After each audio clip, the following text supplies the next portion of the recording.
On the morning of July 29, 1910, armed white men opened fire on a group of black residents near Sadler's Creek in East Texas.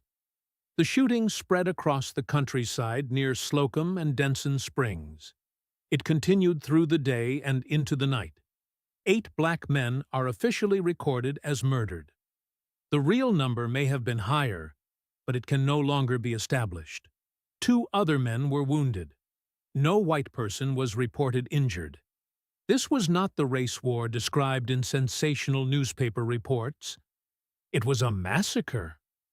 And when it was over, many black families fled, leaving behind homes, farms, businesses, and the lives they had built. Slocum was a rural community in southeastern Anderson County, near the Houston County line, and about 12 miles from Palestine. Black residents lived across a wide area rather than within a compact town. Some owned farms and businesses. The Hollie family, for example, had a home, a store, and several hundred acres of farmland. That economic independence is important context, but the cause of the massacre remains unsettled. Accounts mention a disputed debt, anger connected to local road work, the recent lynching of a black man in nearby Cherokee County, and rumors that black residents were planning an uprising. Later interpretations have also argued that black-owned land helped make the community a target. Historians have not established one motive that explains everything. Even the roadwork episode was distorted in later retellings. Abe Wilson, a prominent black resident, had been asked by a white road supervisor to notify local people that labor was needed. He had not been put in charge of a white crew. That difference shows how an ordinary local task could be reshaped into a supposed challenge to white authority. What the surviving record does show is that the uprising story was never substantiated. Witnesses repeated what they had heard about supposed meetings and outsiders, often without having seen them. Newspapers turned rumor into stories of armed black forces and white casualties. Those claims were contradicted by events on the ground. Sheriff W. H. Black said armed whites were hunting black residents who, as far as he could determine, had given no cause for the attack. The 8 officially recorded victims were Cleveland Larkin, Alex Hollie, Sam Baker, Dick Wilson, Jeff Wilson, Ben Dancer, John Hayes, and Will Burley. They ranged in age from 18 to 70 and were unarmed. The attacks were not confined to one location. Armed groups moved through a broad rural area, firing on black people on roads, at homes, and as they tried to escape. Because the violence was scattered and families fled, officials never produced a reliable final count. Contemporary estimates varied wildly, and some newspapers printed obviously false accounts. The most responsible conclusion is also the most limited. 8 men are documented, and an unknown number of additional people may have died. Authorities eventually responded. Local judges ordered saloons and stores selling guns and ammunition closed. Governor Thomas M. Campbell sent Texas Rangers and state militia. 11 white men were arrested. Within weeks, an Anderson County grand jury indicted 7 men. The grand jury had examined about 200 witnesses. Judge B. H. Gardner pressed for prosecution. For a moment, the case appeared to be moving toward a courtroom. It never got there. Because of the intense local feeling surrounding the case, the proceedings were transferred from Anderson County to Harris County. 5 defendants remained in jail after Judge Gardner denied them bail.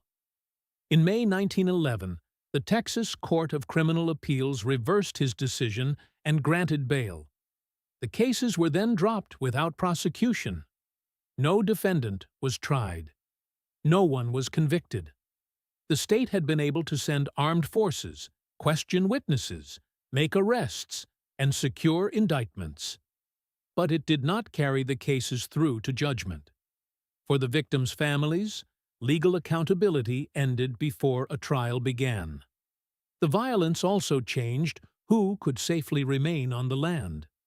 Many black families left and did not return. The Hollie family abandoned its home, store, and farmland.